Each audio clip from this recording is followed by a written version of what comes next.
There's Ramas. Okay. Well, so does anyone have any announcements, shares before we dive in? Or should we jump right to it?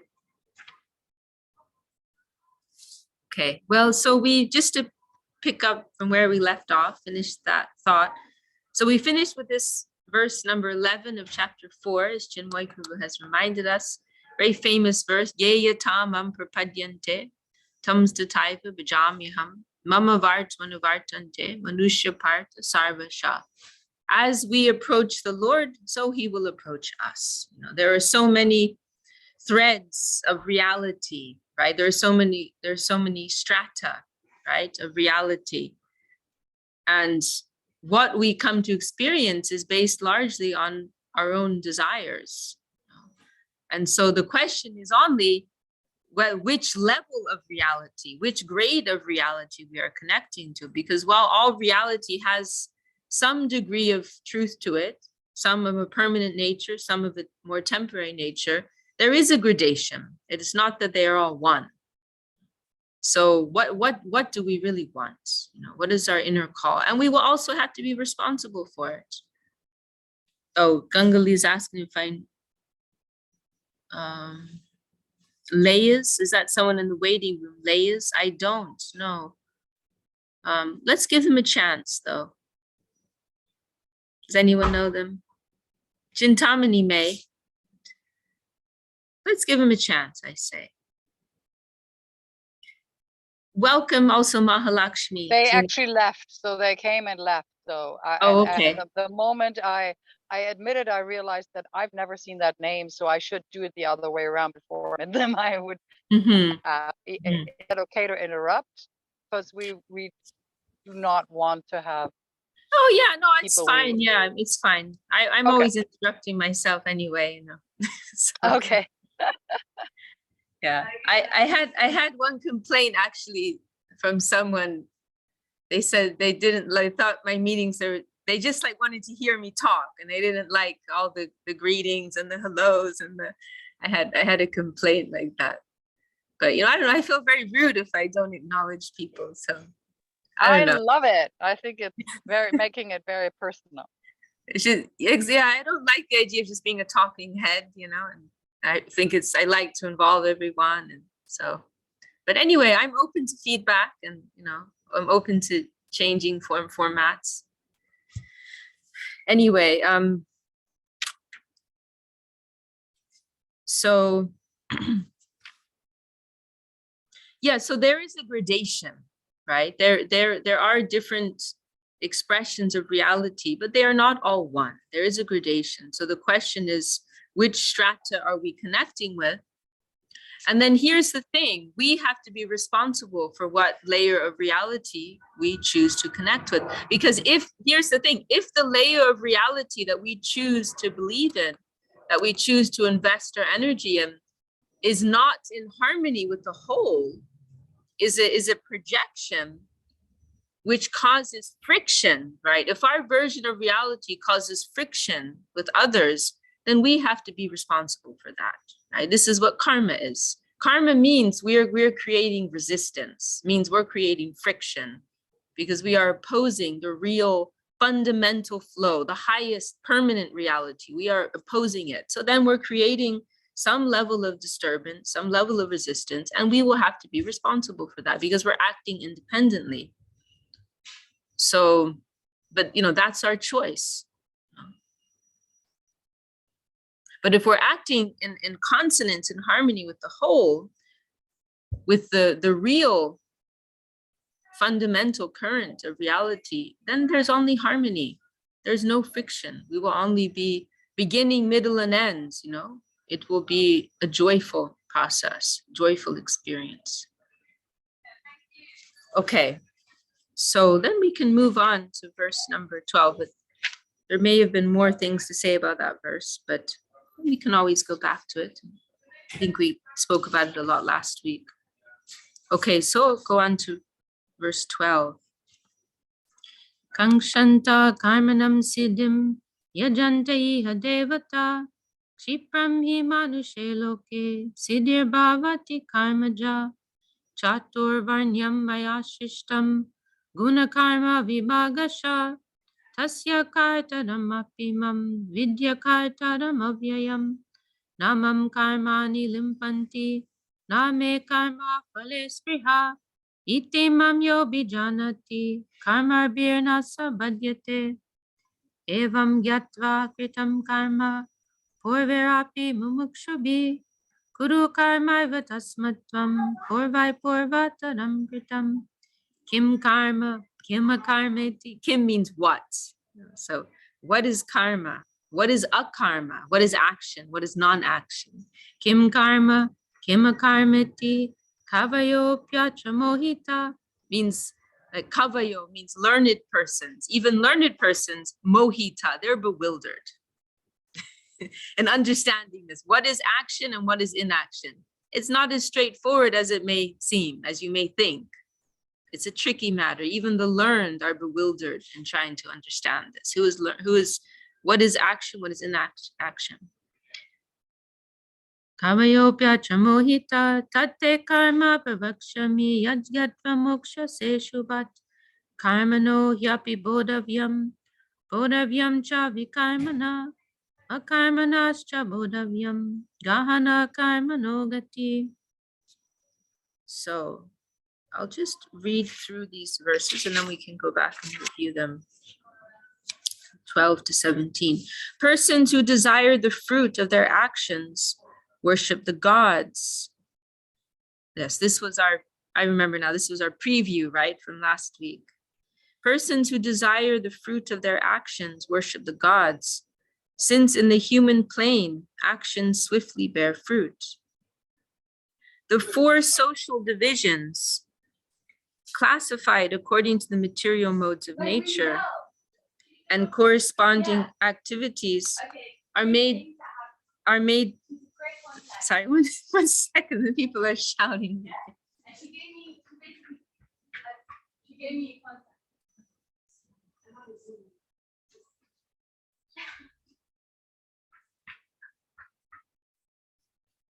Okay, I don't know if you could hear that, but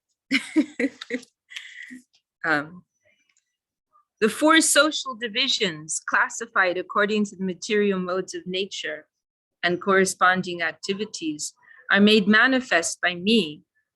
Although I am the doer of this, know me to be the non-doer and unchangeable. I am never implicated by action, nor do I desire the fruits of action. One who knows me thus as the Supreme Lord, transcendental to worldly action, is never bound by action. Knowing this basic principle, seekers of liberation in previous times renounced all fruitive work and performed their duties as a selfless offering to me. Likewise, you should adopt this yoga of selfless action, as did the great saintly persons of yore. What is action? What is inaction? Even the learned have difficulty understanding this.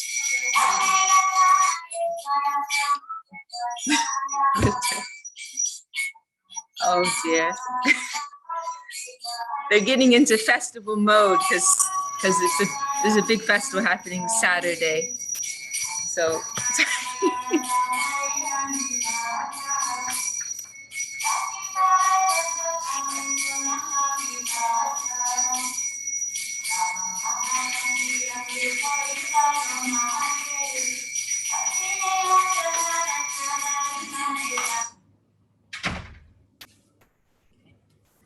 there's a lot of action going on. Speaking of action.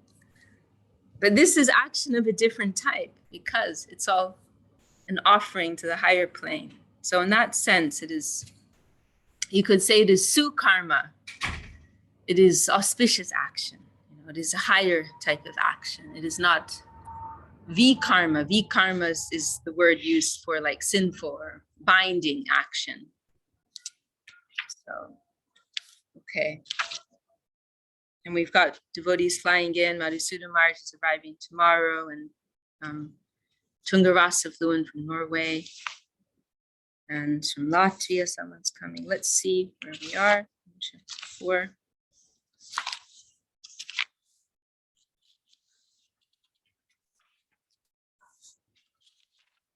Okay. So what is action? What is inaction? I read that one. Even the learned have difficulty understanding this. Hence, I shall enlighten you in this matter, knowing which you will be liberated from inauspiciousness. The true nature of action is difficult to comprehend. One should understand prescribed action, prohibited action, and inaction. I kind of just feel like continuing. I'm still experimenting with different formats, like another style of going through Gita, which I've seen others apply, is like reading through the whole chapter in one go and then going back and reviewing. We could also do that, because one thing about kind of doing in the way I tend to do it is you kind of lose where you are, so I don't know, maybe I need to have a meeting on how to conduct our meetings and have some discussion on that point. I mean, we can even do now, everybody, if they feel call for it, use the chat box to say what they prefer, and then you can just give it a count. Okay, let's do that. I'd love to have feedback. Okay, one, I'd like to feedback on, so like one thing, it would be nice to have Chintamani on the discussion though too, and she's not here today. So yeah, I would like to have her present. So maybe let's do it next time. Because I would like, one thing I'd like feedback on is like, maybe does it interrupt the flow if I like pause to greet people? Like maybe I should just keep it like for the first 5 minutes and the last 5 minutes. And another thing is about, do we prefer, like we could read through bigger chunks at one time of Bhagavad Gita, and then go back and review, or we could continue as I've been doing, like reading short chunks and then going through in a more kind of slower step-by-step way, expanding on different points in that way. I would like feedback on those two things. So maybe everyone can think about it, and next week, and any other suggestions or complaints or anything, please bring it to the table. Let's.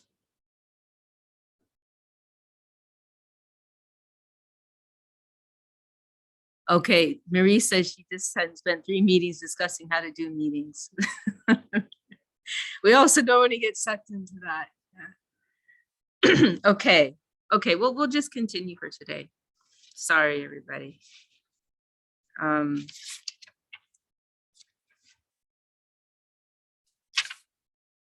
I do kind of want to finish this thought, so I will read a few more verses here.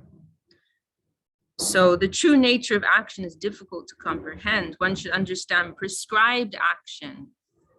I'd like to see the Sanskrit for that. Prescribed action. What is that? What is the Sanskrit there? Does anyone see that? So vikarma is prohibited action. Akarma is non-action. And then, okay, karma is used here as prescribed action. Okay. So one who sees action with an inaction and inaction with an action is wise among men. He is a yogi and a performer of all actions. So I'd like to ask Chinmoy Prabhu, can you elaborate on that point? Because I like hearing, I like hearing other voices here, and like this to be interactive. One who sees action with an inaction and inaction with an action is wise among men. So, Chinmoy, please explain. Well, one way you can look at it is that we believe that we're performing actions, but actually we're not. We're not in control of that. The Jiva soul is comprised of thinking, feeling, and willing. So the actions, what we consider to be actions that we perform every day, we're not actually in control of that.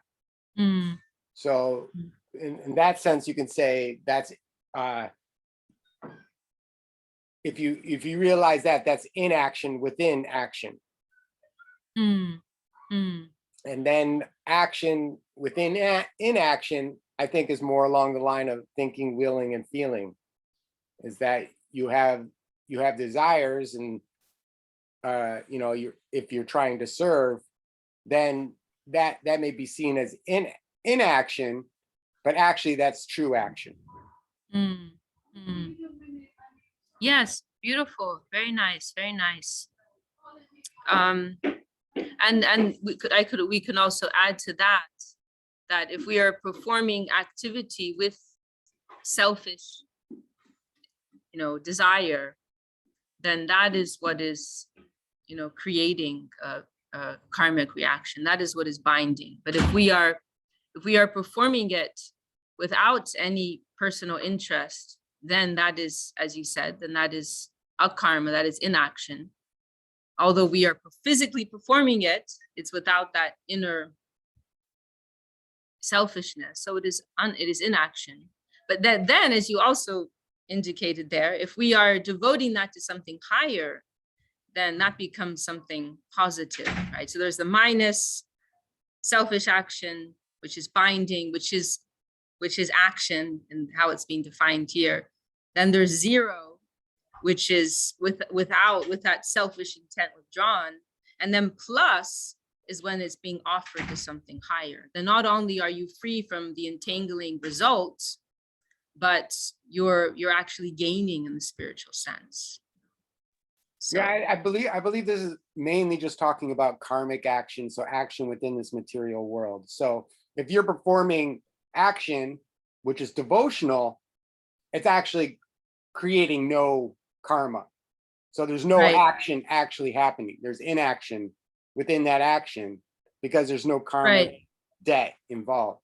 Right.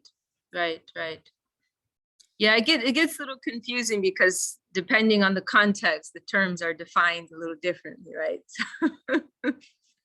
But I think everybody's getting the idea. Okay, very nice. And 18, I didn't actually chant the Sanskrit for that one.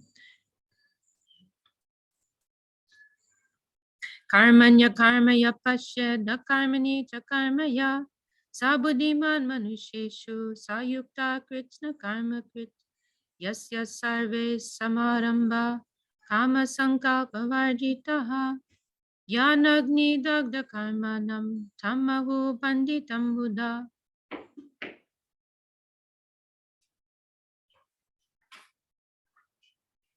Tyakta karma phala sangam nitya chitto nirashraya karmanya bhipravitopi naiva kinchit karoti sa.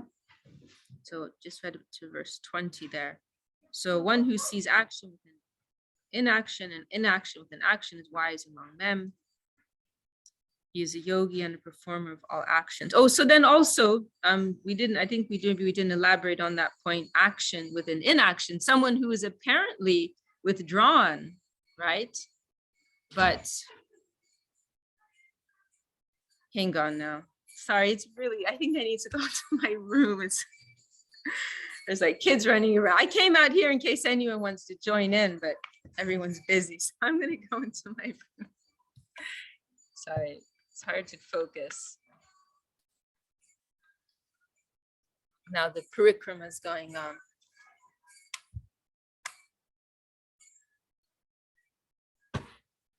So action with an inaction. I'm going to sit in the temple.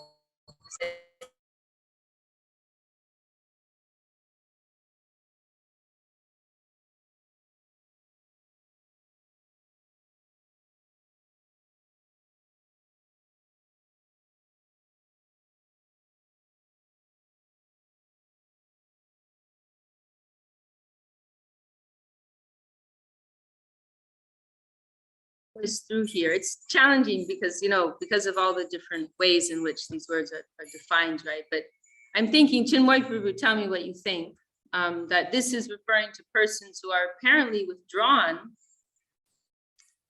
but internally they are full of attachment. Like a monkey renunciate. Monkey renunciate, yes. Does that work for you?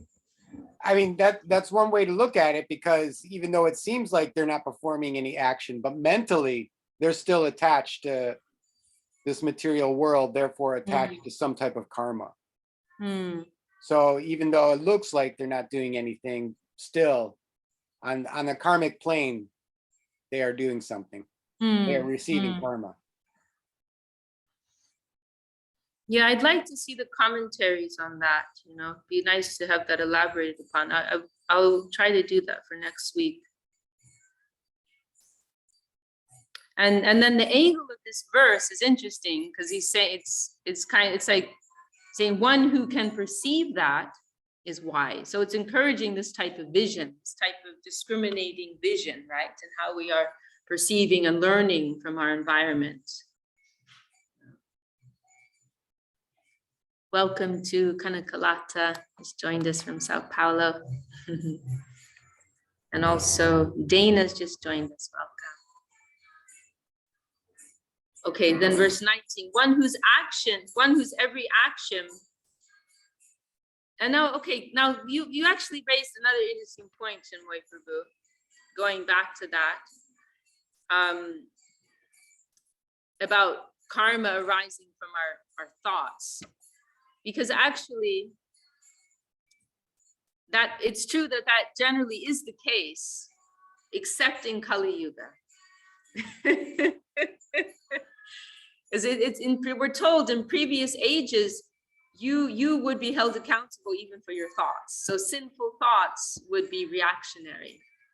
But in Kali Yuga, because we're so like out of control, Prabhu mentioned monkeys earlier, right? We have monkey brains, and it's hard, so difficult to control our mind and senses in this age that this special grant is given that we are not held accountable for our thoughts. There's no reaction for our thoughts. However, if you're contemplating something constantly, then eventually that's going to take you to some action. Eventually it will have to bear fruit. It will have to, and this is why artificial repression does not work, right? You can, and no doubt we've seen that or experienced it ourselves, like you're forcefully restraining something, holding something back, and then one day it just explodes, it comes out, right? It may be a few days, maybe a few months, maybe some years, but it will have to come out at some point, because it's like the mental thought is like a seed, right? And that seed, if you're nourishing that seed, it will have to bear fruit. It will have to bear fruit. And then from a higher perspective, you're already suffering because you're not absorbed in a beautiful consciousness, right? Just the fact that you're not tasting spiritual nectar, that's like hell already from the perspective of higher minded person. It's not about like being, from a higher perspective, like punishment and all these things, it's a very lower consideration. But just the fact that you're not steeped in divine ecstatic consciousness, you're already a loser. The fact that you're living in that mindset, you're already in hell. You don't need to go to some, physical experience of hell. Just the fact that you're thinking in this lower way, that's already hell. I have a question. Yes, please. So what about, how these days I read a lot about people promoting the idea of manifestation. I'm manifesting this, so I'm thinking it all up and I'm thinking so much about it, and then it's going to be manifested. In what way does that fit into what was just shared? Manifesting. Yeah, like that's what I want my business to go this way, and I want to have a house in such and such place. So it is, talking about the material world. That's right. Yeah, I mean that is trying to draw. See, remember, there are reactions on a more subtle. This is maybe, there are different ways in which, what the point you raised, there are different ways in which we can go with this point. One point is that because they're trying to create something to manifest on the physical plane, then they are engaging with the physical plane, right? They're trying to manifest something in the world of gross matter. So they're not, it is going to be reactionary in the world of matter too. So that creates karma. So the manifesting, creating something in the material world and in the spiritual world. Well, what is spiritual? But we don't understand what it will create in the spiritual world. That is beyond our understanding. See, this is the other thing I was going to say, that like what is spiritual has to be understood. What kind of spiritual?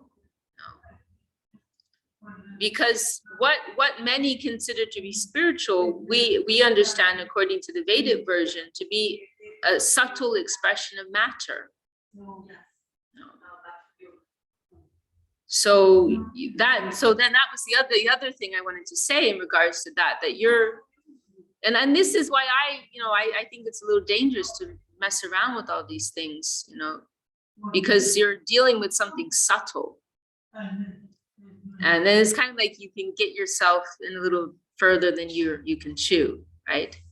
It's like you don't know what you're dealing with, like when people like talk about like there are even these things like sound healing. I'm a little wary of that. Like I have no doubt at all, sound healing works, and people like tap into like astral world and astral bodies and beings from other planes, and like all these things, they exist, but you're getting involved into a very complex, subtle world of which you know very little about, and you don't know what you're getting yourself into.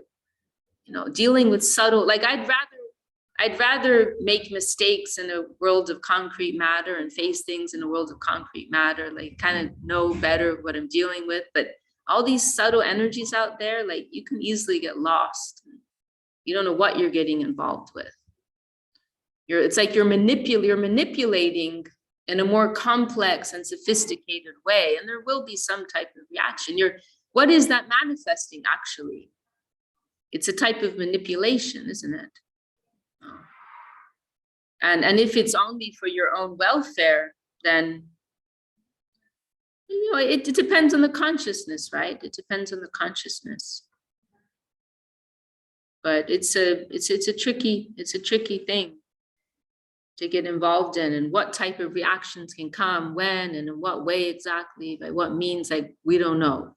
We don't know. I would be careful dealing with all those things, because it's like Gurudev, he gave one, Gurudev and Srila Sridhar Maharaj, they both had this way of sometimes of giving very simple explanations, which are also very profound and enlightening. One analogy Gurudev gave once, very, very simple, but to me, it's like, it's so illuminating. He said, if you dig in the soil, if you dig a hole, right, that soil has to go somewhere else, right?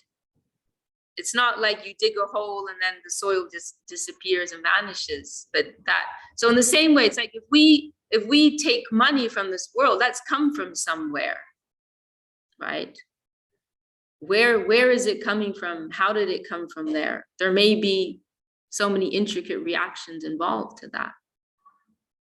And then where are we putting it? It all can get very, very complicated, and intricate. So anything that we're taking from this world for ourselves, we will have to pay some price for, whether it's a chocolate bar or $1 million,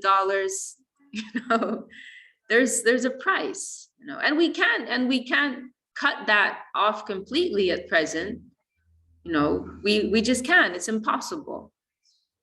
We're not on that level of consciousness yet, and our desires, they're too strong also. So we're trying to minimize, right? We're trying to minimize, and as much as possible, we're also trying to enter into the culture of dedication, of offering.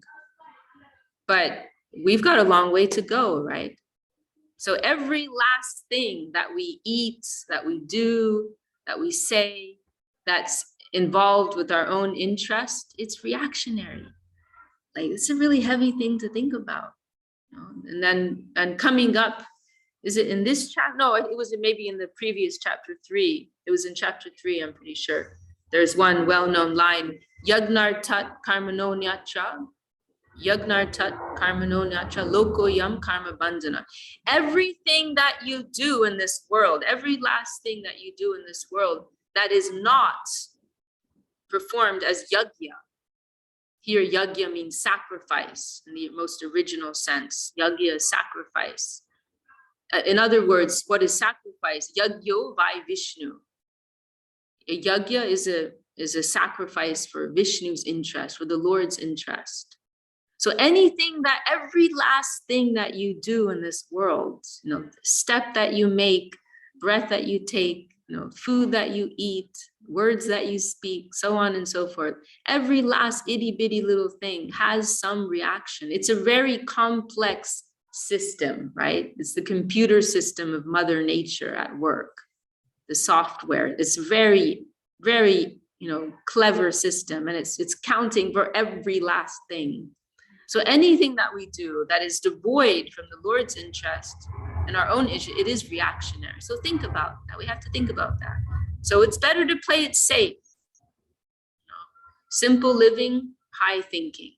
We take what we need, not more, not less. Everything has a price tag attached. We may not see the price tag, but there's a price tag. So it's not something we want to get mixed up with. If we need something genuinely for our maintenance, we can, that's okay. We can pray for that. Srila Saraswati Thakur, I saw in one place, he said we can pray to the Lord for good health. And that gave me some relief. Like, it's okay. We don't have to be so fanatic. We can pray for good health. We can pray to have what we need, to maintain our lives and progress and service, But more than that, that we want to become very wealthy or popular, whatever, it's a dangerous thing to get mixed in. It's a dangerous thing. So we will be careful. And I've heard and seen of many examples with Gurudev and Srila Sridhar Maharaj. They were very careful about money, one of our devotees, Bimala in California, amazing devotee. I mean, genuine like saint, really. I don't remember exactly what the circumstances were. It was involving money because she comes from quite a wealthy family, and she's an example of everything I've been talking about, of a live life. She lives practically like a beggar. She won't even buy a bottle of water for herself, and any money that her parents, they're from Sao Paulo, any money that her parents give her, she gives it away to the devotees, and any money she receives from anyone in collection or as gifts, she gives it away. She really lives bare minimum. I cannot live up to that. I just can't. I'm not going to try. It's too much, too extreme for me. But at one time there was some money that she was involved with that I think she was putting it in a bank account, and she was keeping it there for our guru, for the temple. But what I remember clearly is she told me the instruction Gurudev told her. He told her just keep it in a normal bank account. And not because sometimes persons, if they have a large sum of money, then they put it in a high interest account, right? Because it's just sitting there collecting interest. But Gurudev told her not to do that. He said, don't put it in a high interest, even though the money was going to just sit there for some years even. I know there was one big sum of money she had, which was just kind of sitting for a long time, many years. I don't know if it was the same sum. But anyway, Gurudev told her, Gurudev told her that. He said, what his words were, we are not running after interest. He said, we're not running after the interest. Just put it in a normal, ordinary bank account. Because if you think about it, right, if you have that money in your bank account and the bank's giving interest, where is that coming from? And did you earn that? At least if there's some exchange for your energy, you've worked to earn some money, then there's an exchange there, and that's going to nullify some of the karma, at least. I don't know how much, because as we just heard, even wise persons, they're not sure about it. It's very complicated. But we know at least a good amount of the karma attached is nullified. Gurudev's mentioned that. If there's some exchange of energy, Gangalila saying gambling, yeah, gambling, yeah. So that interest is accumulating, but you didn't do anything to earn it. What type of energy is coming behind it? We don't want to know. Where did that money come from? We don't want to know. And then we're going to be using that money for ourselves. Think about it, so it's a dangerous world. It's a dangerous thing to get mixed up with. We heard one story actually from Devashish Prabhu just the other day. On Sunday, was it, or the other temple in London, Green Street, and he told of one incident of one devotee who was visiting the Mata Navadvip. Actually, I think she was actually an Indian herself, but kind of a westernized mindset. But anyway, she became very, very sick. I won't give all the details, but she went through it was actually like Srila Maharaj's will that she survived. She had some rare problem with her cancer, with her colon. Okay, now I'm telling the details. She had some rare condition with her colon. And then it got to a point where she needed to be rushed to the hospital. But David, she shared this really special thing, how like when she had this moment where it was like getting out of control and she was being taken, oh, Kanakalata. Okay, great, you could join us. Lovely to see you. She got to that point of like emergency, right? Srila Sridhar Maharaj personally came downstairs. He put his hand on her head and he chanted in the Shringa mantra, which I was very surprised. I'd never heard anything like that before. And he said something.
Okay, I'm sorry about that. The Wi-Fi just dropped out suddenly. It's a hectic day here. So right when I'm telling the middle of this high, dramatic story. So then she was rushed to the hospital, and miraculously the surgeon was able to heal her. And he told the devotees afterwards, he said 100% of patients with this condition die. That was what he said, 100% they die. And it was totally miraculous that she survived. So that's one thing, But then she, later on, she asked Srila Sridhar Maharaj, like why did this happen to me? Like, was there some reason that this very extreme situation came to me? And Srila Sridhar Maharaj thought about it, and he told her that he considered it was a reaction because previously she'd been involved in another institution, and she was working really hard, making a lot of money that was being given to some particular individuals. And later on it came out, and some of you will know who I'm speaking about. Some of these persons, they were involved in, well, in particular, the person was one person she was giving to. And it came out later, they were involved in the most atrocious activities. I mean, even like murder, abuse, all kinds of crazy things. You know, some of you will know it's very dark history. But she was giving in full faith. She was offering and working hard, like specifically to give money. So she gave so much energy to this person, but they were misusing it, using it for such terrible, horrible purposes. And so Srila Sridhar said that to her, that because she had been giving her energy for such lower things, then some reaction had to come to her. It wasn't like, a one-time donation or a little bit here and there, but like large amounts of money she was giving. And then must be some, because you're dealing with the karmic plane, then there has to be some reaction. So, and we saw different cases where Gurudev, he was careful about where money came from, how it would be used, who he was taking from. He was careful about these things. So we have to, we're it's like that expression, playing with fire. We don't want to play with fire. So we have to be careful. So, and also, like another thing that we can say is that everyone has a particular karmic blueprint, right? And I would say things like manifesting, it's kind of like cheating the system. And you may get away with it for some time, but eventually, you have to pay, for what you're supposed to pay for, and you have to face what you have to face, And then you may even have more on top of that because of this kind of artificial thing of, trying to manipulate that material energy to suit your own needs. So, on the whole, I would just say, be careful with all of that, because, where is it all going and how it's going to end, I can't be sure, but we want to be careful. We are trying to live on grace as far as possible, and just taking what we need as much as we need.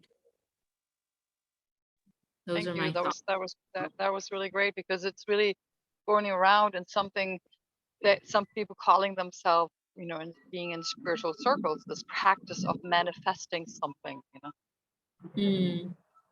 like I want to do such things. So that was a great answer. Thank you so much. I see it as it keeps me in my manipulative thinking, which is probably ego-based and not exactly spiritual at all. I mean, I would like reconceive and redefine that whole idea of manifesting is like, in this sense, that the more we begin to live by divine ideals, the more we will experience it, right? The more that we have faith in and apply that faith practically, the more we will move to higher and higher planes of reality. That's how I would reconceive that concept of manifesting. Didi. Yes, Prabhu. I think you please. can also relate it to what we're talking about in the Bhagavad Gita, because Krishna is saying, all men follow my path. How you surrender to me or how you worship me, I will reward you accordingly. So this type of manifestation to me is like a type of worship. You're worshiping something. Mentally, you are worshiping something. You want that to be into your life. So there's some type of worship there.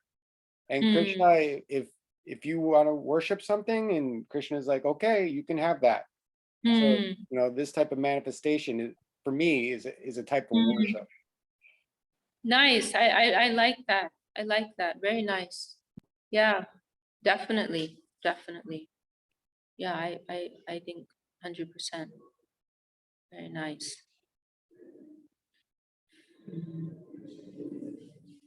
Anyone else want to share any thoughts? We have also, I think I mentioned earlier, Tungarasa, come from Norway. Some of you know her. She joined some of the Zoom meetings. Now she's here in person.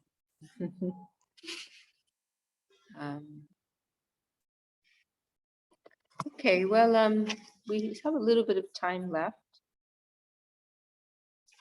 Oh yeah, so I did want to go back and maybe briefly for the last few minutes, just review verse number 13.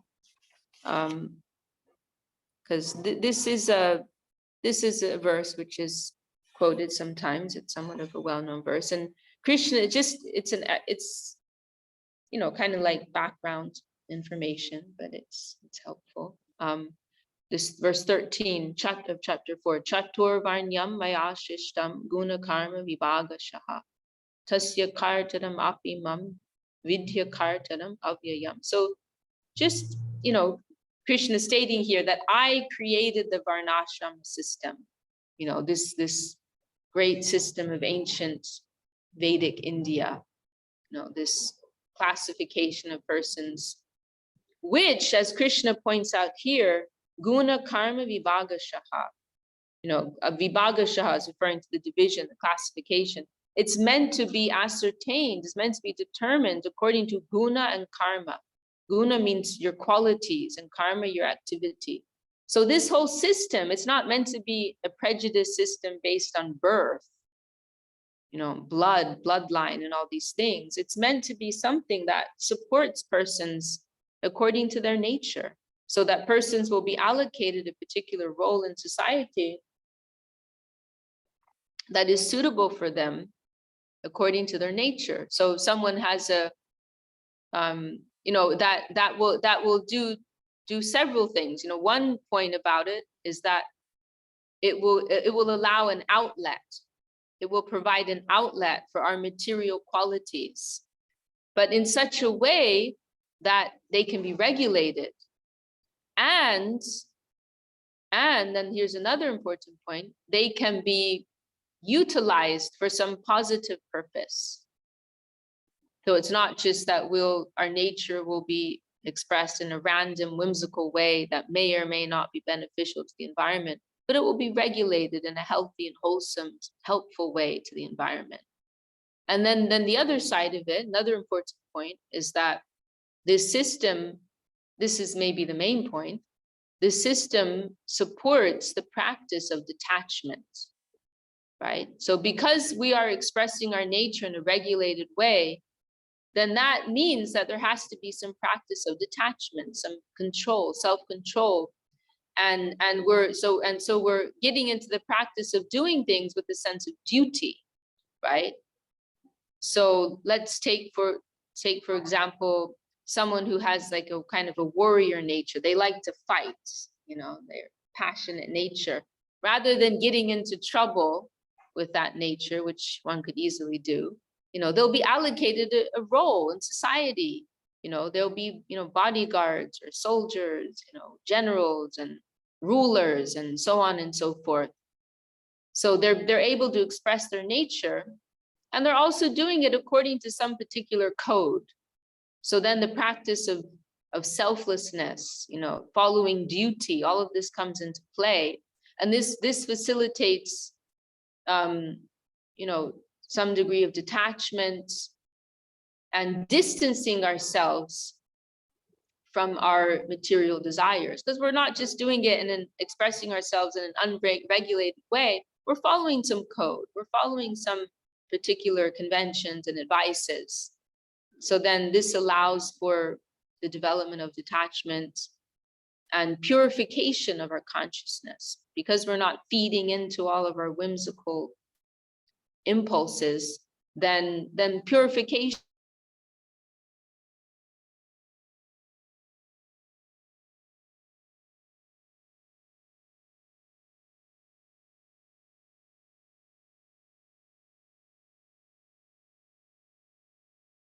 system. Nishkam Karma Yoga, selfless, the yoga of selfless action, which is the first yoga described, which we discussed in previous chapters. So this is the whole idea Krishna's explaining here. You know, this is the idea behind this system. And of course, you know, as we see in the current time, it's a system that became corrupt, and largely it's something that persons they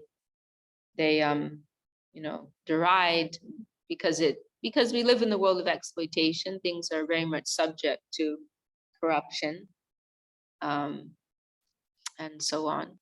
So, but this is the principle behind it, and it's a very wonderful, noble thing. It is one way Srila Sridhar Maharaj describes it. It is the march of a nation towards God, like how, like in a united way, we can move towards God. It is a very noble ideal, very wonderful thing in principle.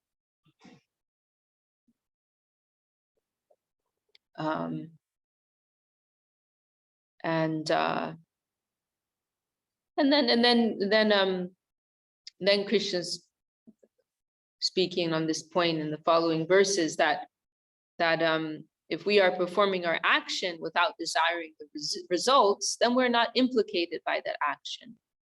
In other words, we won't be bound by entangled by reactions, because we are free from that selfish desire. We discussed that. Well, I think that's pretty much all I wanted to say about those verses. So I think that brings us up to we finished on verse 20. Anyone want to add any further thoughts to that discussion? Or should we read a couple more verses before we close for today?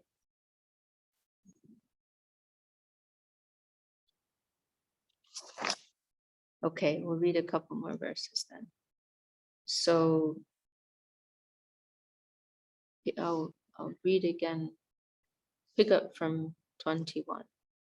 Nirashir yata chittatma jakta sarva parigraha shariram kevalam karma korvanapnoti kilbisham yajicha labha santushto dvandvatito vimatsada samasya davasiddhocha kritpapina nibhadyate.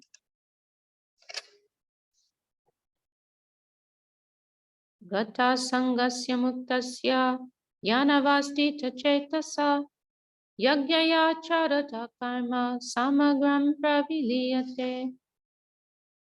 Such a person, giving up attachment to the fruits of action, fully content in the eternal bliss within, and free from mundane dependence, though fully active, does nothing at all.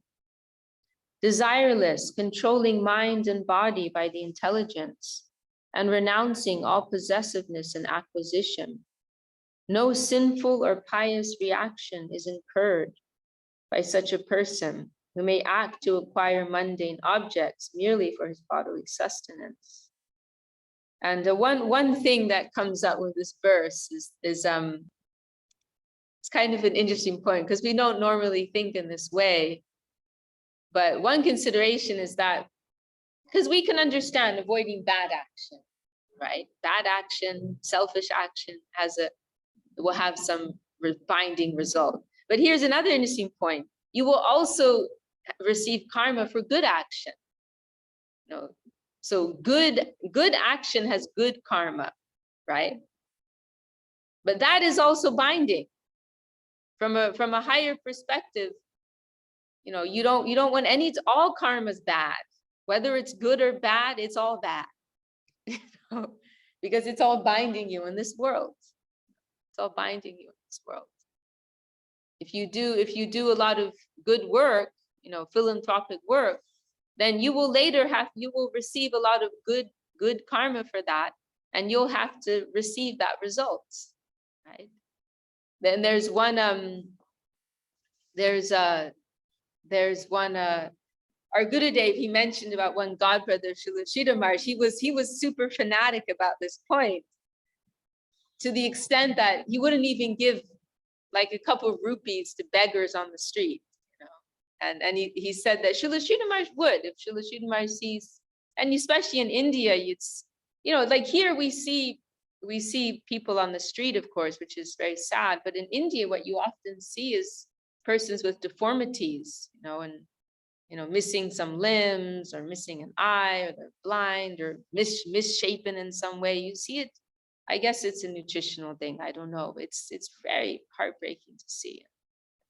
And so Gurudev mentioned, like Srila Sridhar Maharaj, he would give if he came across some beggar or some, someone suffering in some way, he would give a couple rupees, something. But he mentioned this one godbrother, Srila Sridhar Maharaj, I believe it was Paramahamsa Maharaj. He was very fanatic on this point. He didn't want to collect any bad karma or any good karma. And so he would never give anything to anyone. And he would, as far as possible, be self-sufficient. To the point that even when he came to visit Srila Sridhar Maharaj, he would bring his own bedding with him. He'd like carry some bedroll with him. And he would walk from the train station. He wouldn't take like a rickshaw or anything. And Gurudev said that he would tease him. Oh, Maharaj, that poor beggar there, missing one arm, missing one leg. Won't you give something to him? Won't you give something?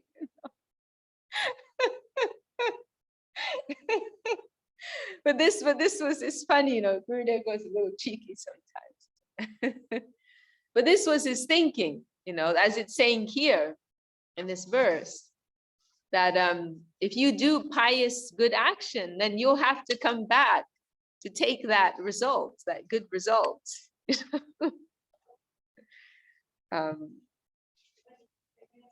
Yeah. So when Gurudev laid his hand on the lady with the cancer and chanted the Narasimha mantra, then is that piling some good karma on him? And that's different because, well, first of all, a few points there. First of all, Srila Sridhar Maharaj is on a totally different platform. He is like, he's free to engage with whatever energy he likes. He's because he's living in a plane of full surrender. He has no selfish intent. There's a kind of freedom. There's a freedom that comes to you. Because everything that, I'm sorry, there are comments popping up. I had to go on my phone, so it's difficult, but maybe afterwards we can have a look. But I'll have a look afterwards. It's a little difficult to see. Sorry, one second. For the fully surrendered soul, there's a freedom that comes to them. Because they don't have any selfish interest, all the keys are given to them. It's like an employer. If he has an employee who he fully trusts, who he knows that fully identifies with the interests of their business, doesn't have any selfish motivation, then that employee will have full freedom in the company, right? They can go in any room, open any safe, open any door, open any lock. They'll have full access and enter every, they'll know all the codes, all the passwords, because there's full trust and that person has no selfish intent, right? So in the same way, the surrendered soul is kind of like, what's God's is theirs. They have this kind of freedom. They're not acting out of their own interest. And so then another thing here, we're dealing on it. When you come to Vaishnavism, things get a little blurry, because in Vaishnavism, many of the things that you may do, they have the same appearance as something material, right? So like doing good for others, or eating nice food or wearing nice dresses. It's not about renunciation. And this is a tricky thing. Dedication can look the same as the plane of exploitation. The plane of devotion can look the same as the plane of renunciation. Sorry, the plane of enjoyment, right? So like say, like devotees are wearing very nice clothes in the temple. They're not, it looks like they want to dress up, right? But that's not the thinking. The thinking is, I want to look nice for Krishna. I want to look nice for the devotees of Krishna. I want to look nice for my guru. I want to make a nice presentation. So maybe all the same things that go on in the plane of enjoyment, but the standpoint is totally different. The perspective is totally different. So, and then if we go to the case in hand here, Srila Sridhar Maharaj is thinking, oh, this is a Vaishnava. They're a servant of Krishna. and I want to help them. It's all in connection with the central interest, in connection with Krishna's interest. It's a different standpoint. It's all within the plane of devotion. I mentioned earlier, maybe it was this morning in our meeting here program. So one of our friends told me that when they first, they kind of were getting interested, exploring spirituality, and Tungarasa asked a question too. We'll come back to it. This was someone who was getting interested in spirituality, growing up in a Western environment, California, America, and acquainted with all these generic ideas of renunciation and detachment and the idea of austerity, right? That's what they were familiar with, about serious spiritual people. This is what comes along with it. And then he happened to meet our community. He met our Gurudev, and on one of the first meetings with our Guru was sitting in his room, and he handed out chocolates to everyone. and this guy, this devotee, was totally shocked. It was such a head spin for him. This is meant to be this very wise, sage, detached, renounced from the world, and he's handing out chocolate to everybody. What is this? It was totally bewildering. It took him some time to work it out. And then he came to understand, this is happening on a different platform. It may look the same as worldly activities, but this is actually his way of giving grace. He's not coming from the standpoint of, enjoyment, exploitation. He's way beyond that plane. This is coming to a higher plane. The rules change here. When you're struggling with enjoyment, then your reaction is to renounce. But once you're free from that tendency, then the rules change. And so your activity may appear the same, but it's from a completely different standpoint. Completely different standpoint. So Srila Sridhar Maharaj, he's giving grace, he's giving affection. He wants to support the devotees of Krishna. He's not trying to manipulate the material energy. He's not acting in an independent way. Everything is connected with the whole. Everything is connected with the center. So does that answer that question, Gangalila? Yes, thank you. Yes, yes. Okay. And Tungarasa, do you want to come closer? What is your question? I was asking, is this what you spoke about this Maharaj? Is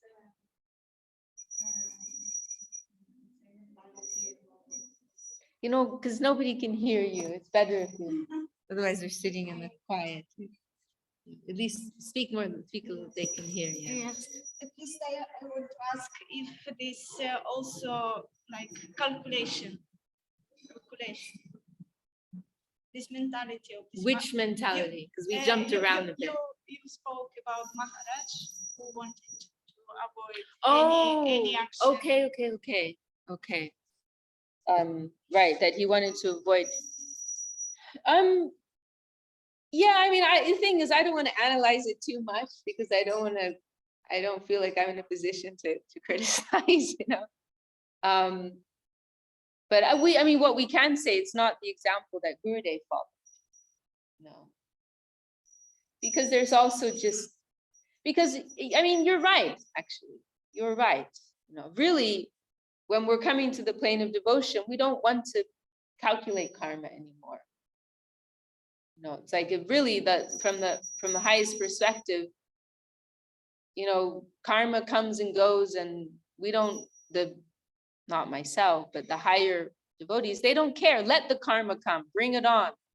Let me just remember Krishna. I'm ready to face whatever karmic circumstance I have to. But my only request is that I can always remember Krishna. And I'm trying to remember, what is the Sanskrit? Nanda Maharaj. There are these very beautiful verses of Nanda Maharaj in the Bhagavatam. Manaso ritayo nasyu Krishna padambu jashaya kayas tat nam. And then the next, what's the other one? I'm gonna look it up. Am I back on the internet here? So, but I'll give the translation. Wait, Nanda Maharaj, he's saying the first verse is may our minds be engaged in remembering Krishna. That's it. Karmar Bir Brahmyamana Nam. So beautiful, this verse. Karmar Bir Brahmyamana Nam. I don't remember the rest of it. See, I don't actually, people think I like study verses. I really don't, it's just like some verses like to come to me and some of them don't, And I experience, like this verse I have tried to memorize and I can't remember it. And other verses I don't try and learn and they're always with me. So this one I tried to memorize and I did for a few hours. It's so beautiful. Here it is, so beautiful. I've heard Srila Sridhar chant this verse. Karmarbir Brahmyamananam Yachakvapi Sarechaya Mangala Chariter Nanai Ratirna Krishna Ishvare. Wherever we wander in the material universe under the influence of karma by the will of the Lord, may our auspicious activities only cause our attraction to Lord Krishna to increase.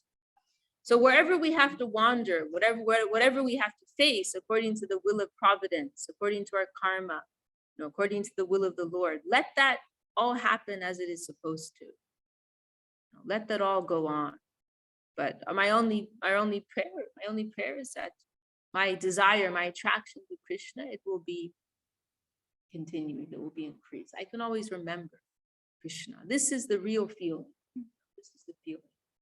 Remember Mahaprabhu's, the ideal that Mahaprabhu accepts is divine love, prema, not liberation, including liberation in Vaikuntha, positive liberation, even including the aspiration for liberation to Goloka, to Vrindavan. That's also not accepted by Mahaprabhu, but simply that we can love Krishna. That's the only thing that's accepted. That's the only pass in Mahaprabhu's camp.